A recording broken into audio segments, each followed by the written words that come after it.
안녕하세요. 저는 이번에 시아버님 이야기를 좀 하고 싶어서 왔습니다. 저희 아버님은 워낙에 존재감이 뚜렷하셔서 동네에서도 유명하세요. 게다가 저는 시부모님과 함께 살고 있어요. 28살에 30살 남자에게 속아서 결혼을 덜컥 해버리고는 신혼집을 구하다가 결국 함께 살기로 했어요. 처음에 딱 3년만 지낼 생각으로 왔습니다. 그러다가 결혼 후 3년째 되던 해에 시아버님의 우는 모습을 보고서는 조금 더 지내게 되었고요. 사정이 있었어요. 일단 저는 아이가 둘 있습니다. 첫애는 사내아이고 이제 초등학교 3학년이 되었어요. 제 말은 죽어라 듣지 않습니다. 거의 풀어놓고 키우고 있고요. 둘째 아이는 딸아이예요. 이제 6살 되었고 정말 큰 애처럼 키우지 않으려고 교육 방법도 바꿔봤지만 결론은 유전자 문제 같았어요. 마음 비우고 삽니다. 자기 엄마 말은 죽어라 듣지 않는데 신기하게도 할아버지 말이면 잘 듣습니다. 특히 첫 아이는 지금까지도 자기 할아버지만 찾거든요. 저희 시아버님은 예전에 조선소에서 용접하는 일을 하셨다고 해요. 그래서 뉴스에 배만 나오면 항상 예전 이야기들을 자주 하십니다. 그래서 그런지 모든 일에 열정적이시고 마치 불꽃 같은 남자 같으세요. 동네마다 가벼운 옷차림에 이곳저곳 참견하시는 분 계시잖아요. 저희 아버님이 딱 그러십니다. 늘 입는 옷도 비슷하세요. 흰색 난닝구에 하늘색 나는 바지를 입고 다니시거든요. 예전에 지방에서 사실 때는 근처에 사람이 적어서 덜 하셨는데 아파트로 이사오게 되시면서 주변에 사람도 늘고 참견할 일도 늘어서 그런지 결혼 초반에는 아버님 얼굴을 뵐 일이 드물었습니다. 엄청 바쁘셨거든요. 아파트 엘리베이터 점검할 때도 가셨고요. 외벽에 칠을 새로 한다고 할 때는 집에서 창문 열고 소리를 지르시면서 꼼꼼히 칠해야 한다고 하시더라고요. 그때마다 저희 시어머님은 기운이 뻗쳐서 그런다고 허공에 삽질하는 것도 아니고 참 쓸데없는 곳에다 힘을 쓴다고 절레절레 하셨어요. 저도 아버님의 기준이 있어서 절대 집안 살림에는 참견하지 않으셨어요.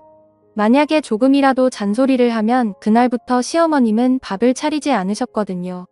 밥 잘 먹고 기운 뻗쳐서 저런다고 굶겨야 한다면서 밥을 엄청 부실하게 차려주신다네요. 몇 번 그렇게 맨밥만 드신 뒤로는 절대 집안일은 신경 안 쓰십니다. 저는 그 당시 직장 생활을 하고 있던 상황이라서 주말 말고는 함께 식사할 시간이 없었고 집에서는 잠만 자던 시기라 그런 일을 듣기만 했었어요. 문제는 제가 아이를 낳고 나서부터였습니다. 원래는 아이가 나오면 분가를 하려고 준비 중이어서 출산 후에 시댁에 잠시 머물다가 나가려고 했습니다. 그런데 집값 문제도 있고 아이도 많이 어려워서 조금씩 미루다가 집안이 뒤집히는 일이 생기게 되었어요. 그날 이후로 저는 분가 생각을 완전히 접었습니다. 24개월 되었을 때라 첫 아이다 보니 36개월까지는 무조건 제가 끼고 키우려고 했거든요. 직장도 관두고 아이만 봤는데도 어쩔 수 없었습니다. 오후 1시부터는 아이가 늘 낮잠을 자던 시간이라 잠깐 마트에 다녀오려고 했거든요. 그런데 집에는 아버님만 계셨던 상황이라 사실 많이 망설였었어요. 저희 아버님이 워낙 열정적이시잖아요. 그래서 주변 친구들이 나중에 아이 낳으면 손주 사랑이 엄청나서 저보고 힘들 거라고 사랑이 참견이 된다고 하던데 근데 신기하게도 전혀 그러지 않으시더라고요. 사내 아이는 손 많이 타면 약하게 큰다고 하시면서 자주 안아주지도 않으시고 조금 거리를 두셨어요. 그래도 일단 아이가 깨기 전에 후딱 다녀오자는 생각으로 아버님께 말씀드리고 마트에 갔는데 갑자기 전화가 와서 받아보니 아버님이셨습니다. 빨리 집으로 들어오라고 소리를 치셔서 무슨 일인가 싶었는데 근처에 아이 울음소리가 들리더라고요. 속으로 앞불싸하고 밀던 카트도 내팽개쳐놓고 집으로 달려갔어요. 도착해보니 아이는 정신없이 울고 있고 아버님은 앉지도 못하고 어찌할 바를 모르고 계셨고요. 이마가 다친 것 같았습니다. 그 당시 저희 집 소파가 쿠션만 있는 게 아니라 소파 트리나무 조각으로 된 거였어요. 거기에 찍었다고 하더라고요. 이마에 상처가 난 것 같았습니다. 근데 피도 나고 자꾸 붓고 무엇보다도 아이가 계속 심하게 울어서 걱정이 많이 되더라고요. 그래서 아버님과 함께 아이를 데리고 응급실에 갔습니다. 저도 그때 엄청 놀랐습니다. 첫 아이고 저렇게 우는데 어떤 엄마가 가만히 있겠나요? 근데 침착할 수밖에 없었습니다. 그게 저희 아버님 때문이었어요. 넋이 나간 표정으로 앉아 계셨는데 어찌나 놀라셨는지 손가락이 떨리는 게 눈에 보일 정도였습니다. 거기서 제가 더 놀라면 아버님이 큰일이 날 것 같았어요. 문제는 시어머님이셨습니다. 어머님은 곧장 병원으로 달려오셨거든요. 병원에 들어오시자마자 손주가 누워있는 걸 보시고는 그냥 바닥에 주저앉으셨고요. 우리 손주 잘생긴 이마가 왜 저렇게 되었냐면서 난리를 치셨습니다. 그 소리에 놀라 아이는 더 울고 그러자 시부모님들도 더 걱정하셨고요. 시아버님은 아이 손을 잡고 계셨는데 계속 손주에게 미안하다고 하셨습니다. 사실 아버님이 미안해하실 문제는 아닌데 저도 잘못이 있으니까요. 그런데도 자꾸 미안하다고 하셨어요. 시어머니는 그런 아버님 옆에서 아이가 나중에 바보 되는 거 아니냐면서 첫 아이인데 이걸 어쩌냐고 계속 걱정하시는 바람에 결국 아버님이 우셨습니다. 그때 아버님이 우는 모습을 처음 봤어요. 어머님은 아버님 옆에서 당신도 머리를 다친 거냐고 다 늙어서 왜 우냐고 소리치셨고요. 계속 아이 옆에 계시면 더 힘드실 것 같아서 밖에 대기실로 모시고 갔습니다. 그러자 아버님은 갑자기 기도를 하시면서 차라리 나를 데려가라고 하시며 우리 손주 아무 문제 없게 해달라고 기도를 하셨고요. 그때 처음으로 저희 시아버님의 손주 사람이 정말 대단하다는 걸 알게 되었어요. 근데 또 어머님이 아버님 옆에서 같이 기도하시면서 그러라고 차라리 이 사람을 데려가라고 아주 대놓고 기도하시더라고요. 물물교환도 아니고 그 와중에도 웃음이 났었네요. 다행히 아이는 아무 문제가 없었습니다. 처음 경험해보는 통증이라 아이가 많이 울 수도 있다고 했고요. 산에 아이 키우다 보면 어디까지는 건 일상이라서 괜찮다고 하더군요. 남편도 도착해서 와 있었고 아이는 점점 진정이 되었는데 저희 아버님은 계속 손을 떨고 계셨습니다. 오시는 내내 그러셨어요. 아버님은 다음날 바로 거실 소파를 다 버리셨습니다. 쿠션만 있는 소파로 바꿔버리셨고요. 집안 구석구석 날카롭거나 모난 곳은 다 스펀지를 붙이셨어요. 그날 이후부터 아버님이 완전히 달라지셨습니다. 정말 손주 사랑이 엄청나신 분이 되셔서는 조금이라도 아이가 이상한 행동을 하면 본인이 걱정하시고요. 제가 그것 때문에 아이에게 지금까지도 공부 잔소리를 못합니다. 공부 때문에 혼을 내면 아이가 아니라 아버님이 옆에서 엄청나게 걱정하시거든요. 게다가 저희 아이는 언어 발달이 좀 느렸어요. 원래 24개월 정도면 말도 따라하고 그런다는데 저희 아이는 36개월이 지나서야 말을 했습니다. 그것 때문에 아버님이 아이 옆에 붙어서 한글 공부도 해주시고 책도 읽어주시고 친엄마도 못하는 것들을 정말 지극정성으로 해주셨습니다. 다만 아이가 처음 말을 하게 되었을 때 저희 어머님에게 할머니가 아니라 할맘 이랬거든요. 아마 할망구 소리를 자주 들어서 그런 것 같았어요. 아버님의 손주 사랑은 동네에서도 유명했습니다. 어딜 나가는 손주와 함께 나가셨고요. 어린이집도 아버님이 직접 데리고 갔다가 마중도 나가셨습니다. 저희 아이가 어린이집에 적응을 잘 못해서 처음에는 엄청 울고 할아버지를 찾았다고 해요. 원래 다 그런 단계를 겪으면서 적응한다고 합니다. 문제는 저희 아버님도 적응을 못하셔서 우는 손주를 외면하고 우는 게 너무 힘드셨다고 해요. 과감하게 등을 돌리고 와야 한다고 말씀을 드려도 손주가 울면 같이 눈시울이 붉어지셨습니다. 그러다 나중에는 접이식 의자를 들고 다니시면서 손주를 보내놓고 어린이집 앞에 앉아 계셨어요. 거기 앉아 계시면 저희 아이가 어린이집에서 놀다가 창밖으로 할아버지가 있나 없나 찾아본다네요. 그때 아버님이 앉아 계신 걸 보면 활짝 웃는데요. 그때 손주가 웃는 걸 한번 보신다고 거기 그렇게 몇 시간을 앉아 계시다가 오셨습니다. 그런 아버님 모습에 분가하는 건 상상도 하지 않게 되었고요. 그래서 저희 아이 어릴 때 찍은 사진들을 보면 늘 옆에는 아버님이 계십니다. 그리고 시선은 항상 저희 아이만 보고 계셨고요. 볼 때마다 울컥해요. 저희 아이도 유난히 할아버지를 잘 따랐습니다. 항상 아이 방에서 재우고 나오면 나중에 아침에는 할아버지 옆에서 자고 있더라고요. 왜 그런가 알아봤는데 밤에 화장실 가고 싶어서 일어나면 무조건 할아버지에게 간다네요.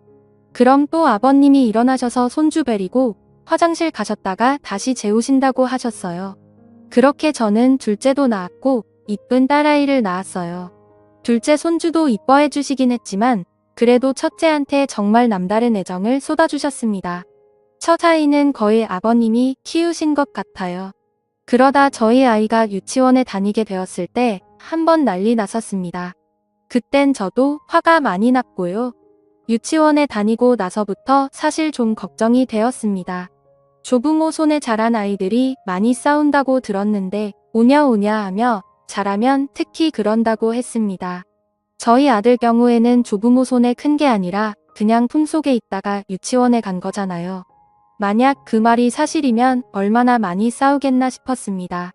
그래서 저는 늘 아들에게 절대 싸우지 말라고 차라리 맞고 다녀도 되니 절대 때리지 말라고 심심당부했고 매일 아침마다 싸우지 말라고 이야기했습니다. 그런데 한 달쯤 지나자마자 유치원에서 전화가 오더니 저희 아들이 싸웠다고 하는 겁니다. 그때 정말 가슴이 철렁 내려앉았습니다. 올 게 왔구나 싶었어요. 대부분 자기 아이 걱정부터 한다는데 저는 무조건 상대 아이는 어떠냐고 물어봤습니다. 저희 아이가 할아버지의 사랑 때문에 덩치가 좋았거든요. 상대 아이는 상처가 없는데 그 아이가 저희 아이를 물었다고 했습니다. 그래서 팔에 물린 자국이 있다고 하더라고요. 저는 오히려 마음이 편해지더군요. 그래서 괜찮다고 이야기하고 그날은 제가 아이를 데리러 갔어요. 보니까 활짝 웃고 다 좋아 보이는데 팔뚝에 이빨 자국이 크게 나 있더라고요. 저도 부모인지라 상처를 보니 화가 좀 나긴 했는데 제 아들이 물었으면 자국 수준으로 안 끝났을 거라 차라리 다행이라 생각하고 집에 왔습니다. 집에 오면서 또 심심당부했어요. 절대로 할아버지에게 싸웠다고 이야기하면 안 된다고, 특히나 물렸다는 소리는 무조건 하면 안 된다고 했습니다. 최대한 상처를 가리려고 긴 팔을 입히고 반창고로 가렸거든요. 아이에게도 심심당부했고요. 근데 아버님은 귀신같이 아시더라고요. 참 신기했네요. 아이가 노는 모습을 보시다가 팔을 왜 그렇게 움직이냐고 하시며 아이에게 다가가셨습니다. 그러면서 팔을 걷어붙이고 붙인 밴드도 떼어버리시더라고요. 그리고는 아이 머리카락 사이사이를 보면서 다른 상처 자국이 있나 살펴보셨습니다. 사실 그건 저도 안 했던 건데 아버님이 다 살펴보시더라고요. 머리카락부터 발가락까지 아주 자세히 보시더니 그제야 아버님이 어디서 물렸냐고 친구랑 싸운 거냐고 물어보시더라고요.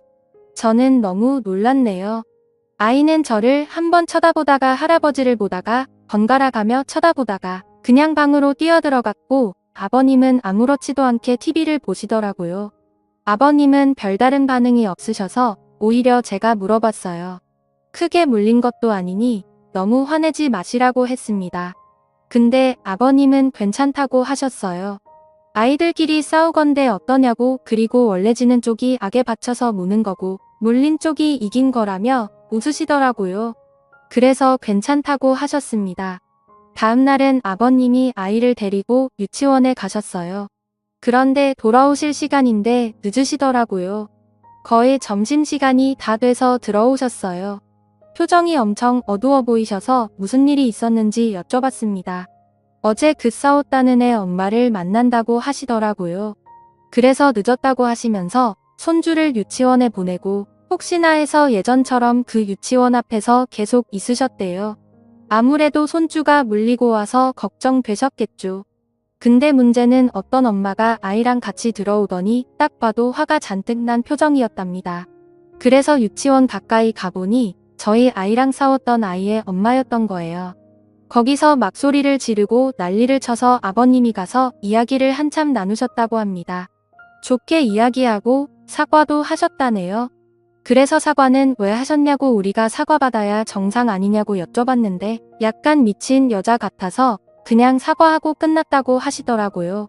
서로 자식 교육 잘하기로 했다면서 그렇게 말씀하시고는 방으로 들어가 버리셨습니다.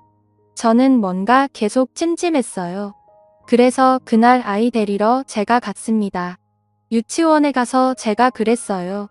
아까 아침에 저희 아버님과 무슨 이야기를 했냐고 물어봤어요. 상대방 엄마가 화가 많이 났다고 만 이야기하더라고요. 아니 물린 쪽은 우리 아이인데 어처구니가 없잖아요. 그래서 아니 할 말 있으면 내들 다 있는 유치원에서 그러지 말고 나한테 직접 전화하라고 내가 엄마니까 연락하라고 했어요. 그러면서 제 전화번호를 알려주라고 하고 왔습니다. 그리고 그날 저녁에 정말 제 핸드폰으로 전화가 오더라고요. 근데 웬 남자 목소리가 나더라고요.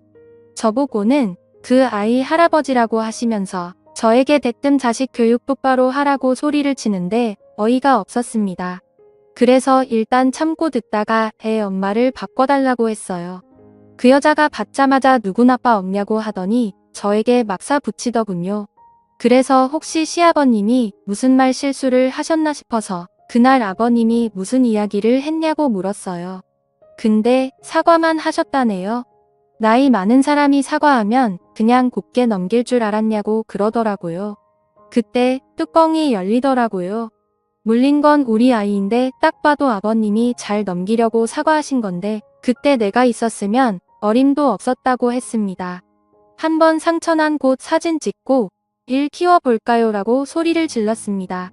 그러자 다시 남자 목소리가 나더니 저보고 말 가려서 하라고 또 막 소리를 치는 겁니다. 자꾸 저에게 나이가 어쩌고 하면서 뭐라고 훈계를 하길래 누군 아버지 없습니까? 우리 아버님은 조선소에서 용접하던 상남자인데 바로 바꿔드렸죠. 근데 그때 제가 참았어야 했어요. 일이 걷잡을 수 없게 커졌거든요. 아버님은 전화를 받자마자 거의 전화기를 씹어드실 정도로 소리를 지르셨어요. 그러다가 대뜸 그럽시다. 만나서 이야기하자고 하더니 전화를 끊으시더라고요. 속으로 와 진짜 큰일이 났구나 싶었네요. 그러면서 나가려고 준비하시는데 대부분 밖에 나갈 때 외투를 입잖아요. 근데 저희 아버님은 정반대십니다. 위에 티셔츠를 벗으시더니 난닝구만 입고 나가시더라고요. 참고로 4월이었어요. 가서 확 물어버린다고 하시면서 나가시더라고요. 저도 너무 걱정돼서 무작정 그냥 따라 나갔어요. 유치원 건물 앞에서 만나기로 하신 것 같더라고요. 그쪽도 애 엄마랑 할아버지랑 둘이 나왔더라고요. 만나자마자 그쪽 할아버님이 저에게 자식을 어떻게 키웠냐고 소리를 쳤고 아버님이 그때 폭발하셨고요. 우리 손주가 뭘 어떻게 컸는데 그러냐고 사실 저희 첫째는 아버님 이거에 키우다시피 하셨잖아요. 엄청 화가 날 만도 하셨죠.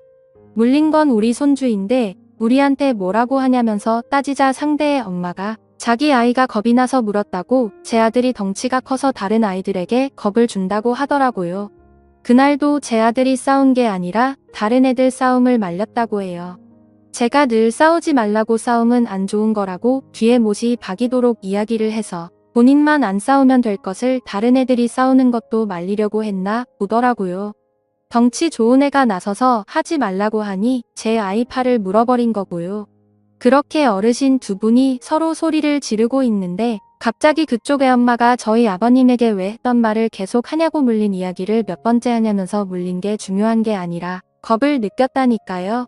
하며 할아버지 치매예요. 이러는 겁니다. 근데 또 저희 아버님은 그 소리에 갑자기 위축되시는 것 같았고요. 순간 제가 눈이 확 돌아버렸어요. 지금 뭐라 했냐고 정신이 나갔냐? 니 지금 뭐라 했냐고 소리를 질렀어요. 그러자 그쪽의 엄마가 두 사람 다 치매냐고 하며 했던 말 반복하게 하는 재주가 있냐고 하더라고요.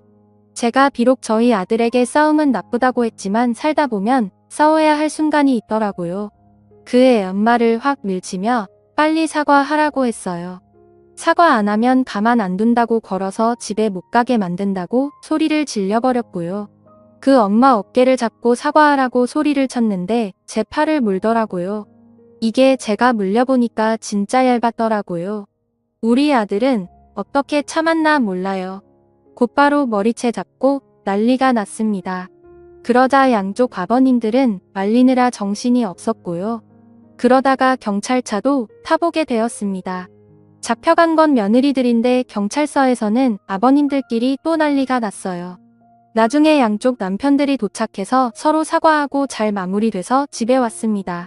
저희 아들은 할머니랑 TV를 보고 있더라고요.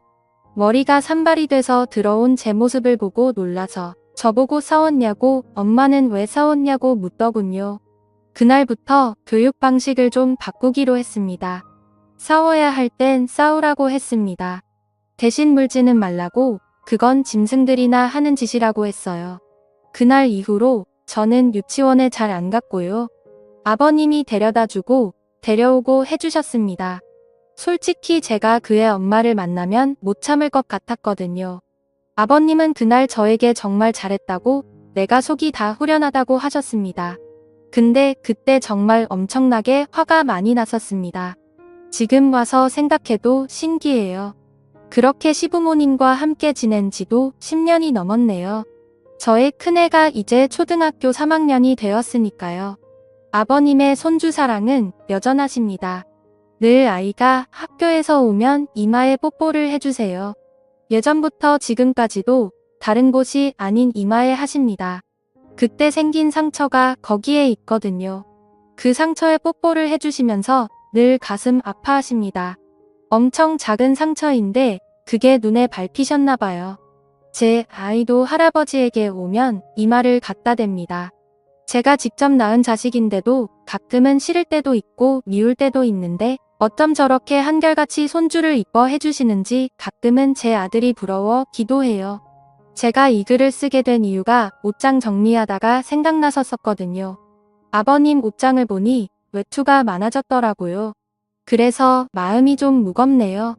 예전에는 난닝구의 하늘색 반바지 한 벌이면 봄, 여름, 가을은 끄떡없이 셨는데 그러고 보니 요즘은 난닝구만 입으신 적이 없네요. 그것도 이제 알았네요. 시간이 많이 흘렀습니다. 저도 시아버님 덕분에 경찰서도 가보게 되고 그 이후로는 절대 그런 일은 없었지만 참 많은 일이 있던 것 같습니다. 어쩌면 그때 저의 아이가 이마를 다치지 않았다면 이런 추억은 없었겠죠. 저희는 분가했을 테니까요. 그러고 보면 정말 소중한 상처인 것 같습니다. 나중에 제 아들이 더 커서 교복을 입고 군복을 입고 양복을 입을 때까지 아버님이 제 아들 곁에 오래오래 계셨으면 좋겠습니다. 이마에 뽀뽀도 해주시고요. 제가 준비한 이야기는 여기까지입니다. 아버님의 손주 사랑이 너무 크고 넘쳐서 그 사랑이 온 가정에 다 스며든 것 같습니다. 참 따뜻하네요. 사랑이 아무리 따뜻해도 난닝구만 입으시면 안 됩니다. 외투 많으시다니 다행이네요. 오래오래 손주 곁에서 건강하게 더 행복하게 지내셨으면 좋겠습니다. 감사합니다.